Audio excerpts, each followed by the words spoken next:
Mission Impossible Rogue Nation is directed by Christopher McQuarrie, and it stars Tom Cruise, Rebecca Ferguson, Simon Pegg, Ving Rhames, and Jeremy Renner. Mission Impossible Rogue Nation is the follow-up to Mission Impossible Ghost Protocol, and somehow Tom Cruise and his crew has to somehow top themselves after the amazing Burj Khalifa scene in Mission Impossible Ghost Protocol. And top themselves do they indeed.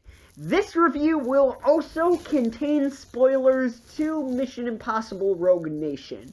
So if you've never seen this film and you want to avoid any and all spoilers, I would highly recommend skipping to this timestamp so you can receive my spoiler-free thoughts and my final grade on Mission Impossible Rogue Nation. And I will also leave a timestamp in the description that you can skip to. This film opens up with quite a punch. Within the first 5 minutes of this film, we see Tom Cruise clinging to the side of a speeding plane.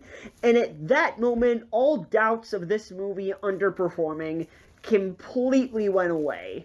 Watching this scene on my 4K TV was actually quite a sight to see. I can't imagine what it would have looked like on the big screen, since I unfortunately missed this movie's run in cinemas.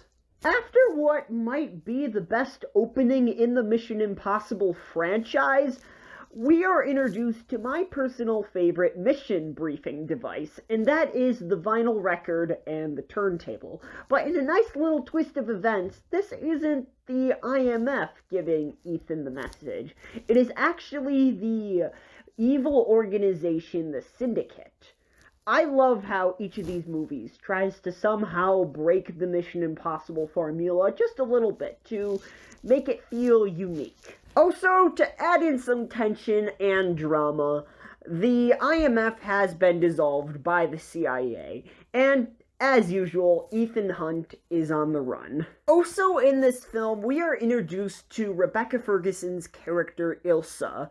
Her character is kind of like a female Ethan Hunt. Her character is a nice little addition to the Mission Impossible franchise. A scene that really doesn't get talked about much, but honestly it should, is the opera scene. This is an incredibly suspenseful and beautifully shot scene. I love the idea of Ethan going backstage and taking guys out. Also, the fight scene with that one goon on the pulley system or whatever is actually really suspenseful. And the flute gun thing, or whatever it's called, might be my favorite Mission Impossible gadget. Simon Pegg also gives a fantastic performance, yet again, as Benji.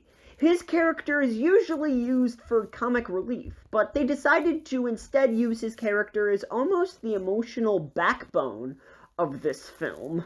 In this film, he is a character that just wants to do the right thing, and also do well by Ethan. And honestly, I think he gives his best performance in the Mission Impossible franchise. Ving Rhames as Luther Stickle also has a more prominent role in this film, and he gives a fantastic performance as always.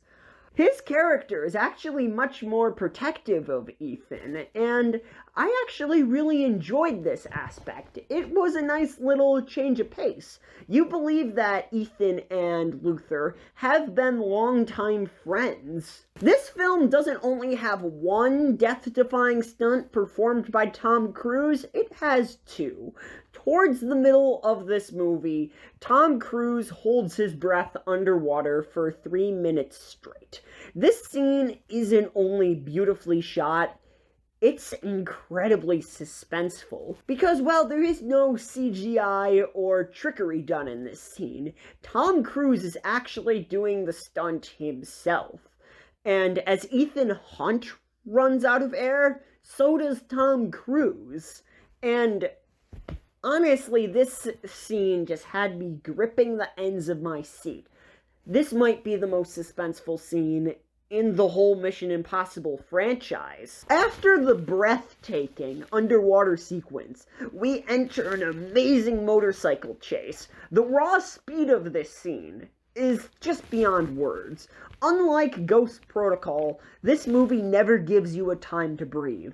There is no section of this movie that kind of drags.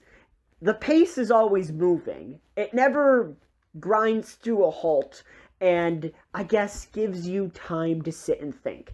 The plot is always moving. The only problem I have with this movie is its villain. Yes, the villain in this movie is much more menacing and much more threatening than the villain in Ghost Protocol. But still, he just isn't that interesting. Like, I don't even remember his name. In fact, I had to Google it for the purposes of this review.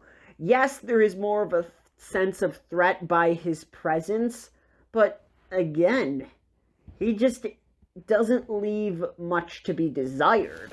Honestly, the villain in this movie is just yet another evildoer that wants to take over the world for reasons, I guess. Though his organization, the Syndicate, is actually pretty interesting. It's kind of like the anti-IMF. They have all the right agents in the organization, and they have all the same tech that the IMF has, but instead of using their resources for good, they use it for evil. And honestly, I just found this really interesting. Overall, the main villain, Solomon Lane, I think his name was, his motivations were pretty weak. But the very idea of the Syndicate is actually pretty interesting.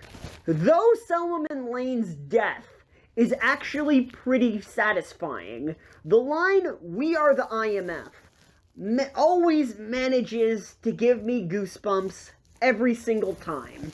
Overall, Mission Impossible Rogue Nation is just a blast from beginning to end.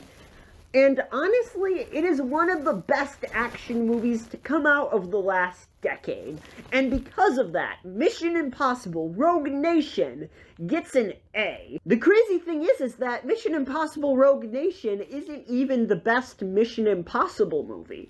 So tune in next week where we talk about the latest and greatest Mission Impossible movie. Anyways, I hope you enjoyed my review of Mission Impossible Rogue Nation. And if you did, make sure to give this video a like. And if you want more content like this, hit the subscribe button and ring the bell notification so you can be notified every time I upload a new video. And shout out to Dave Grohl and Little Josh. Thanks for watching.